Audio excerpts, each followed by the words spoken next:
मी अजित आशाताई अनंतराव पवार गांभीर्यपूर्वक प्रतिज्ञा करतो की कायद्याद्वारे स्थापित झाले आहे अशा भारताच्या संविधानाबद्दल मी खरी श्रद्धा व निष्ठा बाळगीन.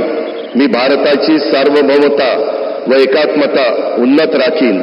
मी महाराष्ट्र राज्याचा उपमुख्यमंत्री म्हणून माझी कामे निष्ठापूर्वक व विवेकबुद्धीने पार पाडीन आणि संविधान व कायदा यानुसार सर्व तऱ्हेच्या लोकांना मी निर्भयपणे व निपक्षपातीपणे तसेच कोणाच्याही विषयी महत्त्वभाव किंवा आकस न बाळगता न्याय वागणूक देईन. माननीय राज्यपाल महोदय, माननीय उपमुख्यमंत्री महोदय यांना पुष्पगुच्छ देते.